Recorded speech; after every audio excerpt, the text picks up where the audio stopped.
বন্ধুরা, কেমন আছো তোমরা? আজকে আমি বানাবো চানা শাক। তো চানা শাক বানাতে কি লাগছে আমি দেখিয়ে দিই। সব রকমের আমি শাক নিয়েছি। এখানে আছে রসুন কুচি, লঙ্কা কুচি, টমেটো কুচি, পেঁয়াজ কুচি, ধনেপাতা কুচি। এখানে আছে কাঁচা ছোলা, কাঁচা মটর, কাঁচা বাদাম, আর লবণ আর হলুদ আর তেল। আর প্রথমে আমি আগে শাকগুলোকে ধুয়ে রেখে দিয়েছি। এবার আমি শাকগুলোকে কেটে নেব। শাক আমার কাটা হয়ে গেছে। এবার আমি গ্যাসটা অন করব। গ্যাস আমি অন করে দিলাম। কড়াইটা গরম হয়ে গেলে আমি তেল দেব। তো কড়াইটা আমার গরম হয়ে গেছে, আমি এবার তেল দিয়ে দেব।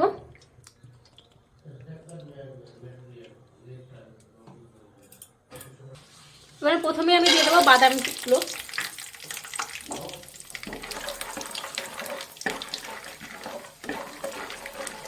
তো ভালো করে নাড়াচাড়া করে নেব।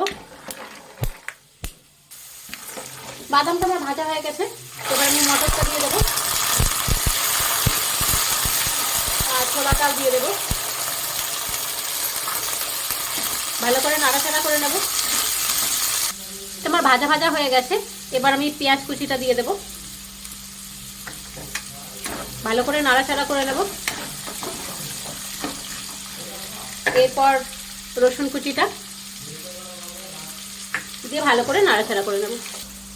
এবার আমি লঙ্কা কুচানোটা দিয়ে দেব আর টমেটো কুচিটা।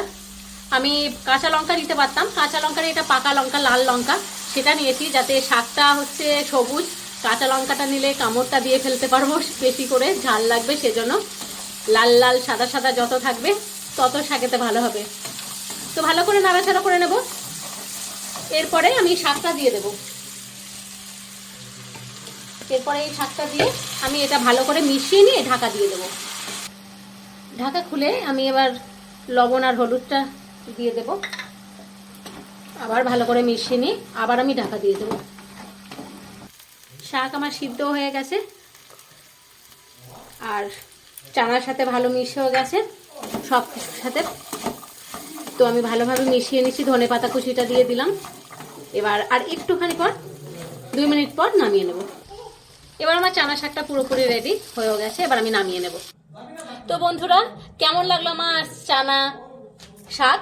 তো চানা শাক রেসিপিটা যদি ভালো লেগে থাকে তাহলে একটা লাইক করো, একটা কমেন্ট করো আর একটা শেয়ার করো। আর প্লিজ আমার চ্যানেলকে সাবস্ক্রাইব করো। আর আমার মনে হয় না যে এইভাবে কেউ চানা শাক খেয়েছো। তো যারা খেয়েছো তারা কমেন্টে জানিয়ে দিও। আর দেখা হচ্ছে পরের ভিডিওতে। টাটা।